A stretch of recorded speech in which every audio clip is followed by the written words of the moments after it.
નમસ્કાર વિદ્યાર્થી મિત્રો, ઓનલાઈન લર્નિંગમાં આપનું સ્વાગત છે. લાસ્ટ લેક્ચરમાં આપણે ચતુષ્પાદની અંદર વર્ગ સરીસૃપ એના વિશે ચર્ચા કરી. હવે આજે એનાથી આગળ વધીએ છીએ અને પાઠના જે છેલ્લા બે વર્ગ બાકી છે એના તરફ આપણે જઈ રહ્યા છીએ. ઓકે, તો હવે આપણે જે વર્ગ બાકી છે એ છે વિહંગ અને સસ્તન. તો સૌપ્રથમ આપણે વિહંગ વર્ગની વાત કરવા માંગીએ છીએ. વિહંગ વર્ગ એમાં સમાવેશિત જે પણ પ્રાણીઓ છે એને પક્ષીઓ તરીકે ઓળખવામાં આવે છે. બર્ડ્સ અથવા એવ્સ કહેવાય છે. ઓકે, તો વર્ગ વિહંગ એવ્સ તરીકે ઓળખીશું. એવ્સ અથવા પક્ષીઓ અથવા બર્ડ્સ તરીકે એને ઓળખીશું. ઓકે, સૌથી પહેલા બુકના જે વિધાનો છે એના વિશે આપણે સમજવા માંગીએ છીએ કે સૌથી પહેલું વિધાન છે બુકની અંદર કે પીંછાઓની હાજરી એ પક્ષીઓની લાક્ષણિકતા છે. કે તેમના શરીર ઉપર બાહ્ય કંકાલ પીંછાઓનું બનેલું છે. આ પૃષ્ઠવંશી પ્રાણીઓ છે, ખાસ ધ્યાન રાખીશું. અને પૃષ્ઠવંશી પ્રાણીઓમાં બાહ્ય કંકાલ નખ, નહોર, વાળ, ભીંગડા, શિંગડા, ખરી, પીંછાનું બનેલું હોય.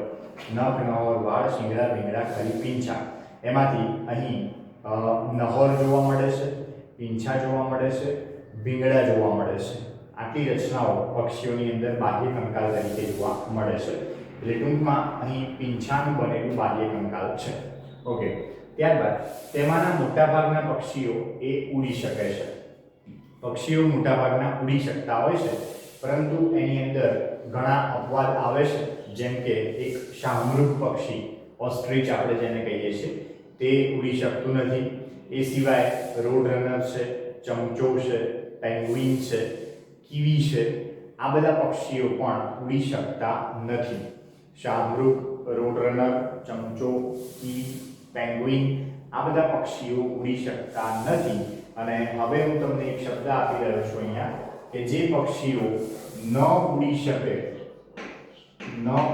શકે એમના માટે શબ્દ વપરાતો હોય છે રેટિટી બર્ડ્સ. એમને રેટિટી બર્ડ્સ તરીકે ઓળખવામાં આવે છે. ફરીથી બોલી રહ્યો છું વિદ્યાર્થી મિત્રો, ઉડી ન શકનારા પક્ષીઓ બરાબર રેટિટી બર્ડ્સ. જેનું એક એક્ઝામ્પલ આપણી બુકમાં આપેલું છે શાહમૃગ, ઓસ્ટ્રીચ. ઓકે, એના સિવાયના બાકીના મોટાભાગના પક્ષીઓ ઉડી શકતા હોય છે. ઓકે, તેની અંદર જડબાનું ચાંચમાં રૂપાંતર થયેલું હોય છે. આપણે સ્પષ્ટ રીતે જોઈ શકીએ છીએ કે પક્ષીઓ ચાંચ ધરાવે છે. તો આ ચાંચ એ એકચ્યુઅલી એમના જે જડબા છે એમાંથી રૂપાંતરિત થયેલી હોય છે, જડબામાંથી બનેલી હોય છે. અને એની અંદર એમાં દાંત હોતા નથી. બરાબર છે? તો એ ચાંચ છે પણ એની અંદર દાંત હોતા નથી. જડબાનું ચાંચમાં રૂપાંતર થયેલું હોય છે. ઓકે, બીજું કે એમાં અગ્ર ઉપાંગોનું પાંખોમાં રૂપાંતર થયેલું હોય છે. ફોરલિમ્બ્સ એટલે કે અગ્ર ઉપાંગ, એનું પાંખોમાં રૂપાંતર થયેલું હોય છે, જે એમને ઉડવામાં મદદ કરે છે. ઓકે, અને અગ્ર ઉપાંગની અંદર મોટે ભાગે એમાં 3 કે 4 જેટલા આંગળા આવેલા હોય છે. અને પશ્ચ ઉપાંગમાં પણ 4 જેટલા આંગળા આવેલા હોય છે. બરોબર, એ પક્ષીઓમાં થોડું જુદું જુદું હોય છે, પરંતુ આંગળાના છેડે નહોર આવેલા હોય છે. ખાસ એ ધ્યાન રાખવાનું કે અહીં અગ્ર ઉપાંગો ફોરલિમ્બ્સ એનું ઉડવા માટે પાંખોમાં રૂપાંતર થયેલું હોય છે. ઓકે, ત્યારબાદ એના જે પશ્ચ ઉપાંગો છે, પશ્ચ ઉપાંગો એ સામાન્ય રીતે ભીંગડા ધરાવે છે. આ ભીંગડા આપણે કબૂતરના પશ્ચ ઉપાંગ ઉપર સરળતાથી જોઈ શકીએ અને તમે એ સરળતાથી ઓબ્ઝર્વ કરી શકો. એના પશ્ચ ઉપાંગ કબૂતરના તમે જોશો તો એની અંદર ભીંગડા સ્પષ્ટ રીતે જોવા મળશે. ઓકે, અને આ પશ્ચ ઉપાંગોનો ઉપયોગ એ પક્ષીઓ પોતાના જુદા જુદા કાર્યો માટે કરતા હોય છે. જેમ કે અમુક પક્ષીઓ માત્ર ચાલવા માટે, જે રેટિટી બર્ડ્સ છે, ચાલવા અથવા દોડવા માટે પશ્ચ ઉપાંગનો ઉપયોગ કરે છે. અમુક પક્ષીઓ કૂદવા માટે પશ્ચ ઉપાંગનો ઉપયોગ કરે છે. અમુક પક્ષીઓ તરવા માટે પશ્ચ ઉપાંગનો ઉપયોગ કરે છે. જેમ કે હંસ છે, બતક છે, તે બધા તરવા માટે પશ્ચ ઉપાંગનો ઉપયોગ કરે છે. અમુક પક્ષીઓ વૃક્ષની શાખાઓ અથવા ડાળીઓ પકડવા માટે તેનો ઉપયોગ કરે છે. એટલે કે આ પ્રમાણે એમના પશ્ચ ઉપાંગ હશે. આ રીતે 1, 2, 3, 4 આંગળા હશે તો આ પ્રમાણે એ પકડી શકે, વૃક્ષની શાખાઓને પકડી શકે. તો એ રીતે એમના પશ્ચ ઉપાંગ રૂપાંતરિત થયેલા હોય છે અને તે ભીંગડા ધરાવતા હોય છે. એટલે આપણે અહીંયા લખ્યું છે કે પશ્ચ ઉપાંગો સામાન્ય રીતે ભીંગડા ધરાવે છે અને ચાલવા, કૂદવા, તરવા કે વૃક્ષની શાખાઓ પકડવા માટે રૂપાંતરિત થયેલા હોય છે. ઓકે, ત્યારબાદ એની જે ત્વચા છે, પક્ષીઓની ત્વચા એ શુષ્ક હોય છે. શુષ્ક અને એના ઉપર કોઈ જ જાતની ગ્રંથિઓ આવેલી હોતી નથી, પરંતુ એ પક્ષી એની પૂંછડીમાં એક તૈલ ગ્રંથિ ધરાવતું હોય છે. બરોબર? એ પૂંછડીમાં આવેલી તૈલ ગ્રંથિ સિવાય આખા શરીરમાં ત્વચા ઉપર કોઈ પણ પ્રકારની ગ્રંથિ જોવા મળતી નથી. આ ખાસ ધ્યાન રાખીશું. અહીં સ્પષ્ટ લખ્યું છે મેં કે ત્વચા શુષ્ક છે અને પૂંછડીના તલભાગે તૈલી ગ્રંથિ સિવાય કોઈ પણ ગ્રંથિઓ જોવા મળતી નથી. આ તૈલ ગ્રંથિ પૂંછડીના તૈલી ભાગે આવેલી ગ્રંથિ છે, જે તલભાગે એટલે કે લાસ્ટમાં આવેલી ગ્રંથિ છે. એ સિવાય એમની ત્વચા ઉપર કોઈ પણ પ્રકારની ગ્રંથિઓ જોવા મળતી નથી. ત્વચા શુષ્ક છે. ઓકે. ત્યારબાદ તેમનું જે અંતઃકંકાલ છે, એન્ડોસ્કેલેટલ, એ સંપૂર્ણ રીતે અસ્થિમય હોય છે, એટલે કે હાડકાઓનું બનેલું છે. ટોટલી અસ્થિ ધરાવતું અંતઃકંકાલ છે. ખોપરી છે એમના પાસે, કરોડ સ્તંભ છે, વેલ ડેવલપ ખોપરી, વેલ ડેવલપ કરોડ સ્તંભ છે એમના પાસે. બીજું કે એમાં અંતઃકંકાલની અંદર એમાં લાંબા અસ્થિઓ જે આવેલા હોય છે, જે જગ્યાએ અંતઃકંકાલમાં લાંબા હાડકા આવેલા હોય છે, આ લાંબા હાડકા એ વાતકોટર ધરાવતા હોય છે. શબ્દ ખાસ અગત્યનો છે અહીંયા, વાતકોટર, જે હવાથી ભરેલા આપણે કહીશું. વાત એટલે હવા અને કોટર એટલે જગ્યા. એવી જગ્યાઓ જે હવાથી ભરાયેલી હોય એને વાતકોટર તરીકે ઓળખવામાં આવે. ઓકે. તો હવાથી ભરાયેલા કેમ? પ્રશ્ન અહીંયા એવો થાય તો એનો સરળ જવાબ છે કે હવા જ્યારે અંદર ભરાય છે આ કોટરોની અંદર, ત્યારે સ્વાભાવિક રીતે એનું વજન જે છે એ ઓછું થાય છે, અને વજન ઓછું થવાના કારણે એમને ઉડવામાં સરળતા પડે છે. એટલે ઉડવામાં સરળતા પડતી હોવાથી, વજન ઓછું થતું હોવાથી એ પક્ષીઓ એમના લાંબા હાડકાની અંદર આવા વાતકોટરો ધરાવતા હોય છે. ઓકે. અને બીજું એમના અસ્થિઓની લાક્ષણિકતા છે કે તે પોલા અને છિદ્રિષ્ટ અસ્થિઓ હોય છે. પોલા અને છિદ્રિષ્ટ એટલા માટે કે જેથી એમને ઉડતી વખતે હવાનો અવરોધ ઓછો નડે.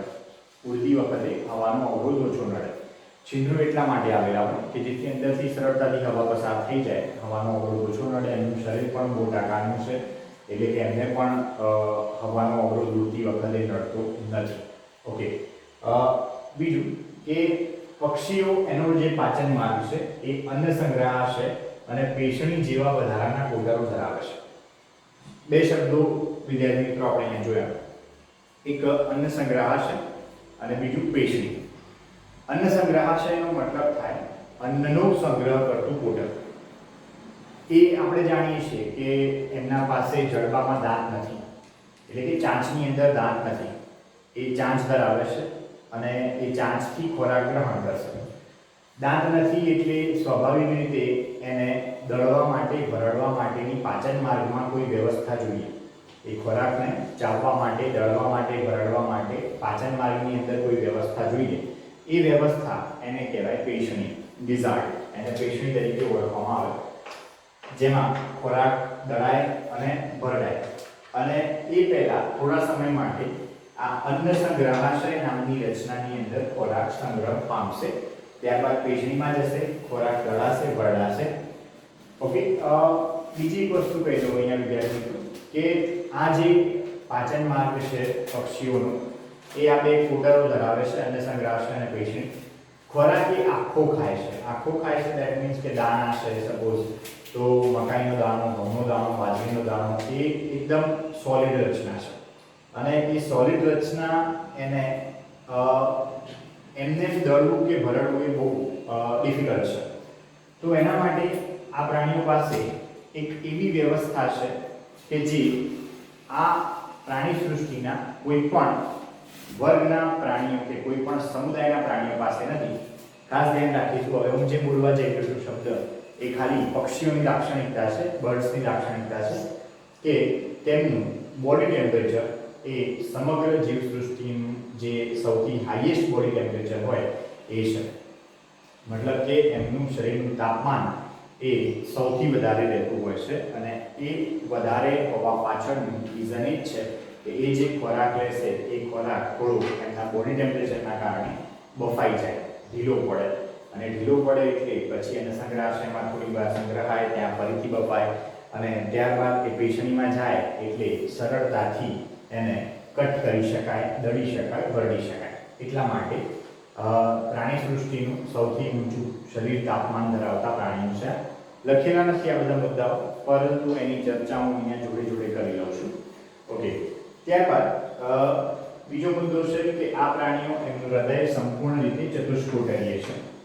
સંપૂર્ણ રીતે ચતુષ્કોટરીય, ધેટ મીન્સ હવે આપણા પાસે બે વસ્તુ આવી ગઈ કે એમના પાસે ઉપરની તરફના બે ખંડો તરીકે બે કર્ણકો અને નીચેની તરફના બે ખંડો તરીકે બે ક્ષેપક આવેલા હશે. બે કર્ણક અને બે ક્ષેપક એમના પાસે છે. ઓકે, અને આ ચાર ખંડો પડતા હોવાથી એ ચતુષ્ખંડીય અથવા ચતુષ્કોટરીય કહેવાશે. ઓકે, સપોઝ કે એની એક આકૃતિ સમજવા પૂરતી હું અહીંયા ડ્રો કરું છું. માની લો કે આ પક્ષીઓનું હૃદય છે અને ઉપરની તરફના આ બે ખંડો કર્ણક છે, નીચેની તરફના આ બે ખંડો ક્ષેપક છે. તો એમાં ડાબા ક્ષેપકમાંથી બહાર નીકળતી એક નળી, આ નળી જે આખા શરીરમાં શુદ્ધ રુધિર પહોંચાડે છે, ઓક્સિજન યુક્ત રુધિર પહોંચાડે છે. શબ્દો મારા ખાસ ધ્યાનથી સાંભળો. ડાબા ક્ષેપકમાંથી બહાર નીકળતી એક નળી જે આખા શરીરમાં ઓક્સિજન યુક્ત રુધિર પહોંચાડે છે એને કહેવાય છે મહાધમની.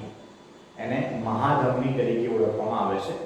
અને આ મહાધમની એ ડાબા ક્ષેપકમાંથી બહાર નીકળી અને જમણી બાજુ વળાંક લે છે.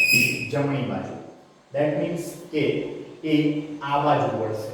જો આપણે આ બાજુ ડ્રો કરીએ તો એ ડાબી બાજુ કહેવાય, પરંતુ આ બાજુ ડ્રો કરીએ તો એ જમણી બાજુ કહેવાય. અને જમણી બાજુ આવો વળાંક મહાધમનીનું એને કહેવાય છે મહાધમની કમાન. ખાસ ધ્યાન રાખીશું વિદ્યાર્થી મિત્રો, શબ્દ છે અહીંયા મહાધમની કમાન. બરોબર, તો આને હું અહીંયા નામ આપી દઈશ. આ છે મહાધમની કમાન, જે વળે છે પક્ષીઓમાં જમણી બાજુએ. જ્યારે સસ્તનની અંદર આ જ વસ્તુ એ ડાબી બાજુએ વળતી હોય છે. મતલબ કે ખાસ ધ્યાન રાખીશું અહીંયા, આ એક અગત્યનો મુદ્દો છે કે વિહંગમાં મહાધમની કમાન એ જમણી બાજુએ વળે છે અને સસ્તનોમાં મહાધમની કમાન ડાબી બાજુએ વળતી હોય છે. આ ખાસ અગત્યનો પ્રશ્ન જે નીટમાં એઝ વેલ એઝ બોર્ડની એક્ઝામ્સ એઝ વેલ એઝ આપણા જે રેગ્યુલર ટેસ્ટ છે એની અંદર પણ અગત્યનો. ફરીથી બોલી રહ્યો છું કે સસ્તન વર્ગના પ્રાણીઓમાં મહાધમની કમાન ડાબી બાજુએ અને વિહંગ વર્ગના પ્રાણીઓમાં મહાધમની કમાન જમણી બાજુએ વળતી હોય છે. ઓકે, હૃદય ચતુષ્કોટરીય છે એની આપણે ચર્ચા કરી લીધી. ત્યારબાદનો મુદ્દો છે કે તેઓ ઉષ્ણ રુધિરવાળા અથવા ગરમ લોહીવાળા અથવા સમતાપી પ્રાણીઓ છે. આપણે જોયું કે અત્યાર સુધી બાકીના જે પણ પ્રાણીઓ ભણ્યા છે, કે આપણે સરીસૃપ સુધી જે પણ પ્રાણીઓ ભણ્યા એ બધા પ્રાણીઓ છે અસમતાપી પ્રાણીઓ. ધેટ મીન્સ કે પોતાના શરીરના તાપમાનની જાળવણી એ કરી શકતા નથી. પોતાના શરીરનું તાપમાન એ સતત જાળવી શકતા નથી. પરંતુ અહીં વિહંગ વર્ગના પ્રાણીઓ એ સૌપ્રથમવાર ઉષ્ણ રુધિરવાળા અથવા ગરમ લોહીવાળા અથવા સમતાપી પ્રાણીઓ છે, જેનો મતલબ એ થાય કે તે પોતાના શરીરનું તાપમાન સતત જાળવી રાખે છે. ધેટ મીન્સ કે તેમના શરીરના તાપમાનની જાળવણી એ કરી શકે છે. બહારનું ટેમ્પરેચર ગમે તે પ્રમાણે બદલાય, પરંતુ એમનું બોડી ટેમ્પરેચર એ કન્ટિન્યુઅસ રહેશે, જેને આપણે સમતાપી કહીએ છીએ. અને આગળના લેક્ચર્સમાં મેં પણ આની ચર્ચા કરેલી છે કે વિહંગ અને સસ્તન વર્ગના પ્રાણીઓ એક એવા પ્રાણીઓ છે કે જે સમતાપી છે, પોતાના શરીરનું તાપમાન કોન્સ્ટન્ટ જાળવી શકનારા છે. એ સિવાય બાકીના બધા અસમતાપી તરીકે ઓળખાશે. ઓકે, એટલે અહીંયા મેં લખ્યું છે કે એટલે કે તેઓ શરીરનું તાપમાન સતત જાળવી રાખવા માટે સક્ષમ છે. શરીરનું તાપમાન સતત જાળવી રાખવા માટે સક્ષમ છે. ત્યારબાદ તેઓ ફેફસા દ્વારા શ્વસન કરે છે. ફેફસા દ્વારા શ્વસન કરે છે. સરળ છે. હવે ફેફસા છે શ્વસન માટે આપણે જાણીએ છીએ સરીસૃપ વર્ગના પ્રાણીઓ એ પણ સંપૂર્ણ શ્વસન ફેફસા દ્વારા જ કરતા હતા. અહીં ફેફસા સાથે એક ખાસ અગત્યની રચના જેને વાતાશય તરીકે ઓળખવામાં આવે છે એ સંકળાયેલા હોય છે. વાતાશય અથવા પ્લવનાશય, જે આપણે અસ્થિમસ્યમાં ભણ્યા કે ભાઈ અસ્થિમસ્યો એ પ્લવનાશય અથવા વાતાશય ધરાવે છે, જે એમને તારકતા બક્ષે છે. અહીં આ પ્લવનાશય અથવા વાતાશય જે છે 9 જોડ જેટલા વાતાશય આવેલા હોય છે તે ફેફસાની સાથે જોડાયેલી કોથળીઓ જેવી રચના છે જેની અંદર હવા ભરાવાને કારણે પક્ષીઓ એ પોતાનું વજન હળવું કરી શકતા હોય છે અને એમને ઉડવામાં સરળતા રહેતી હોય છે. ઓકે, તો એ ફેફસા એ વાતાશય ધરાવતા છે. બીજું કે આ પ્રાણીઓની અંદર લિંગ ભેદ જોવા મળે છે, સેક્સ્યુઅલ ડિફરન્સિએશન જોવા મળે છે. ધેટ મીન્સ કે આ પ્રાણીઓમાં નર અને માદા બંને અલગ અલગ છે. બીજું કે અંતઃફલન દર્શાવનારા પ્રાણીઓ છે. અંતઃફલન ધેટ મીન્સ અહીંયા માદાના શરીરની અંદર ફલન થતું જોવા મળે છે. શુક્રકોષ અને અંડકોષ માદાના શરીરની અંદર ભેગા થાય છે. ત્યારબાદ આ પ્રાણીઓ એ અંડપ્રસવી પ્રાણીઓ છે. અંડપ્રસવી પ્રાણીઓ એટલે કે ઈંડા મૂકનારા પ્રાણીઓ છે અને તેઓ સીધો વિકાસ દર્શાવનારા પ્રાણીઓ છે. સીધો વિકાસ ધેટ મીન્સ કે એમાંથી ઈંડામાંથી બહાર નીકળતું જે બચ્ચું છે એ એના માતા પિતા એટલે કે પિતૃઓ જેવું જ દેખાતું હોય છે. એમાં પરોક્ષ ગર્ભ વિકાસ જોવા મળતો નથી. ઓકે, તો આટલી જે બાબત થઈ વિદ્યાર્થી મિત્રો તે થઈ એમના પર્ટિક્યુલર લક્ષણો વિશે કે જે બુકની અંદર આપવામાં આવેલા છે.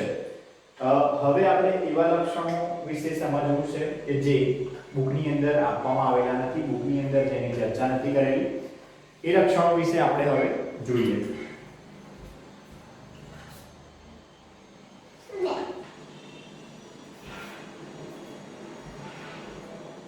ઓકે, તો જે વધારાના લક્ષણો છે એની રજૂઆત આપણે સમજીએ છીએ.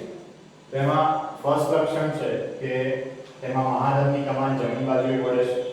આપણે જોયું તે પ્રમાણે કે હૃદયમાંથી નીકળતી આખા શરીરને ઓટયુક્ત રુધિર પહોંચાડતી સૌથી મોટામાં મોટી ધમની બરાબર મહાધમની એ આગળ જતા જમણી બાજુએ વળે છે એટલે એને કમાન તરીકે ઓળખવામાં આવે છે.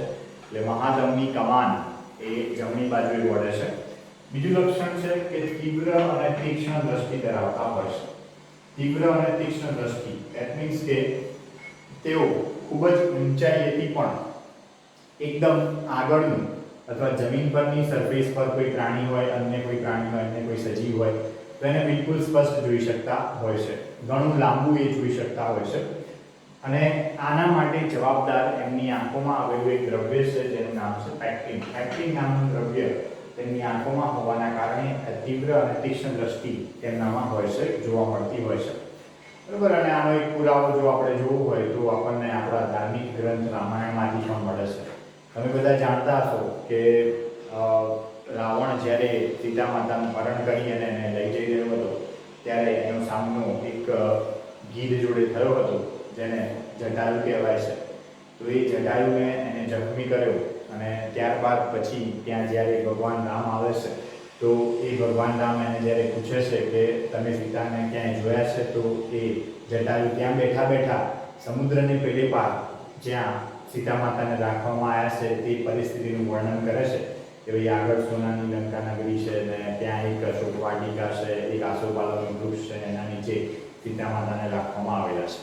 તો ઇન શોર્ટ એ આપણા ધાર્મિક ગ્રંથમાંથી પણ આપણને આ બાબતનો પુરાવો મળે છે કે એઓ તીવ્ર અને તીક્ષ્ણ દ્રષ્ટિ ધરાવે છે. અને આની અંદર અપવાદ કીવી નામનું પક્ષી છે એ આવે છે કે એના પાસે આ પેક્ટિન નથી, પરંતુ બાકીના બધા પક્ષીઓ પાસે આવી તીવ્ર અને તીક્ષ્ણ દ્રષ્ટિ હોય છે. ઓકે, ત્યારબાદ તેમાં ઉરોસ્થિ નવતલ આકારનું હોય છે. ઉરોસ્થિ ધેટ મીન્સ આ હાડકું થાય. આ હાડકું એ જે છાતીનું હાડકું આપણે કહીએ છીએ જે સીધું છે આપણામાં આ રીતે. પક્ષીઓમાં નવતલ આકાર ધેટ મીન્સ આ રીતનું હોય છે કે જેથી ઉડતી વખતે હવાનો અવરોધ ઓછો લાગે એટલા માટે. ત્યારબાદ મૂત્રપિંડ દ્વારા આ પ્રાણીનું ઉત્સર્જન કરે છે. ઉત્સર્ગ અંગો તરીકે મૂત્રપિંડ આવેલા છે અને મુખ્ય ઉત્સર્ગ દ્રવ્ય તરીકે યુરિક એસિડ ધરાવતા હોય છે. યુરિક એસિડ એ મુખ્ય ઉત્સર્ગ પદાર્થ છે. ઓકે, બીજું કે માદાની અંદર કોઈ એક જ તરફનું અંડપિંડ અને અંડવાહિની સક્રિય હોય છે. ધેટ મીન્સ કે એક જ તરફના અંડપિંડમાંથી અંડકોષો બને અને એક જ તરફની અંડવાહિની સક્રિય હોય. આનો ઉદ્દેશ્ય પણ એ પર્ટિક્યુલરલી વજન ઘટાડવા માટેનો જ છે. વધુ અંડપિંડ સક્રિય હોય, બે અંડપિંડ હોય, બંને અંડપિંડ સક્રિય હોય તો અંડકોષો એનું વજન વધે, ઈંડાના કારણે વજન વધે. આ તે ટૂંકમાં ઇન શોર્ટ અહીંયા વજન ઘટાડવા માટેની આ એક પ્રણાલી છે અથવા વજન ઘટાડવા માટેનું આ એક અનુકૂલન છે. તેઓ પોતાની પૂંછડીની મદદથી શરીરનું બેલેન્સ કરતા હોય છે. એ પણ તમે જોઈ શકશો કે પક્ષી જ્યારે કોઈ તાર ઉપર કે કોઈ પાતળી આધાર ઉપર બેઠું હોય ત્યારે એની પૂંછડી જે છે એ આ પ્રમાણે થતી હોય છે, આમ ઉપર નીચે તો એની પૂંછડી એકચ્યુઅલી એ બેલેન્સિંગ કરવાનું કામ કરતી હોય છે, એના શરીરનું જે સંતુલન છે એ જાળવવાનું કામ કરતી હોય છે. દિશાસૂચક તરીકે પણ પૂંછડી ઘણીવાર કામ કરતી હોય છે. બીજું કે પ્રાણી જગતનું સૌથી ઊંચું શરીર તાપમાન ધરાવનારા પ્રાણીઓ છે, કારણ કે એમના પાસે મોઢામાં જડબામાં ચાંચ છે, ચાંચના દાંત નથી, મતલબ કે જડબાનું ચાંચમાં રૂપાંતર થયેલું છે અને એની અંદર દાંત નથી, એટલે ખોરાકને બાફીને પછી એને દળવા માટે પેશણી જોઈએ છે અને એના માટે બોડી ટેમ્પરેચર હાઈ હોવું જરૂરી છે. ઓકે, બીજું કે આ પ્રાણીઓ માળો બાંધી અને પોતાના બચ્ચાની સાર સંભાળ કરતા હોય છે. માળો બાંધી બચ્ચાની સાર સંભાળ, માળો બાંધશે, એમાં ઈંડા મૂકશે, માદા ઈંડાનું સેવન કરશે, ઈંડામાંથી બચ્ચું બહાર નીકળશે એટલે એમને ખોરાક ખવડાવશે અને એમને ઉડતા શીખવાડશે, ત્યારબાદ એ બચ્ચા પોતપોતાના રસ્તે આગળ જશે. તો આ પિતૃપાલન વૃત્તિ જેની ખૂબ જ શ્રેષ્ઠ લેવલની જે આપણે કહી શકીએ કે શ્રેષ્ઠ પિતૃપાલન વૃત્તિ છે એ સસ્તન વર્ગના પ્રાણીઓમાં જોવા મળે છે. સસ્તન વર્ગના પ્રાણીઓ શ્રેષ્ઠ પિતૃપાલન વૃત્તિ ધરાવે છે, એમના બચ્ચાની ખૂબ સાર સંભાળ કરે છે અને એમાં પણ પર્ટિક્યુલરલી માનવની વાત કરીએ તો માનવો પોતાના બાળકોની ખૂબ વધુ પડતી સાર સંભાળ કરતા હોય છે. બાળક જન્મેથી માંડી એ મોટું થાય, એને ભણાવવું, એનું લગ્ન કરાવવું, એના છોકરાઓની કાળજી રાખવી, આ તે અને ખવડાવવું પીવડાવવું, બધું માણસની અંદર, માનવની અંદર આ સર્વશ્રેષ્ઠ કક્ષાનું જોવા મળે છે. તે સિવાય અન્ય સસ્તન વર્ગના પ્રાણીઓ પણ પોતાના બચ્ચાને દૂધ પીવડાવવું, એની સાર સંભાળ રાખવી, એને શિકારીઓથી બચાવવું, આ બધું કરતા જ હોય છે. પરંતુ પિતૃપાલન વૃત્તિ એ વિહંગ વર્ગથી આપણને જોવા મળે છે કે આ રીતે સૌપ્રથમ માળો બાંધી બચ્ચાને સાર સંભાળ એને આપવી, ઈંડામાંથી બહાર નીકળે એટલે એને ખવડાવવું, એને ઉડતા શીખવાડવું વગેરે, આ બધું વિહંગ વર્ગના પ્રાણીઓમાં જોવા મળતું હોય છે. પિતૃપાલન વૃત્તિ તમે એક પ્રકારની કહી શકો, જે વિહંગથી શરૂ થાય છે, સસ્તનમાં સર્વશ્રેષ્ઠ બને છે.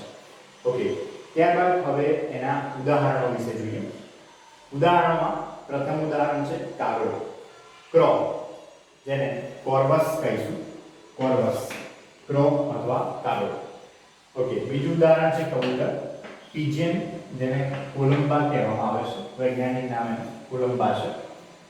પોપટ, પેરેટ, સિટાક્યુલા, જેનું વૈજ્ઞાનિક નામ છે સિટાક્યુલા, પી સાઇલેન્ટ છે, PSITTACULA, પી સાઇલેન્ટ છે, સિટાક્યુલા કહીશું. ત્યારબાદ ઉદાહરણ છે શામરૂ, ઓસ્ટ્રિચ, જેને સ્ટુર્થિયો તરીકે ઓળખવામાં આવે છે, સ્ટુર્થિયો વૈજ્ઞાનિક નામ, ઓસ્ટ્રિચ, શામરૂ. ત્યારબાદ મોર, રાષ્ટ્રીય પક્ષી છે આપણું, પીકક, પાવો તરીકે ઓળખવામાં આવશે, વૈજ્ઞાનિક નામ પાવો. પેંગ્વિન, ઓકે, એનું વૈજ્ઞાનિક નામ છે એપ્ટેનોડાઇટ્સ તરીકે ઓળખીશું. અને ત્યારબાદ છે ગીધ, વલ્ચર, નિયોફ્રોન તરીકે એને ઓળખવામાં આવે છે, નિયોફ્રોન, વલ્ચર, ગીધ.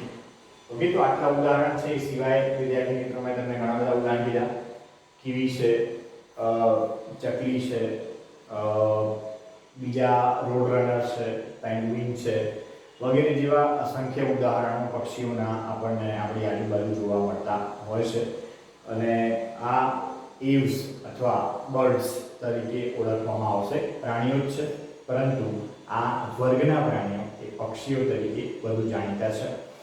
તો આઈ હોપ તમને આ એવ્સ વિશે ખ્યાલ આવી ચૂક્યો હશે.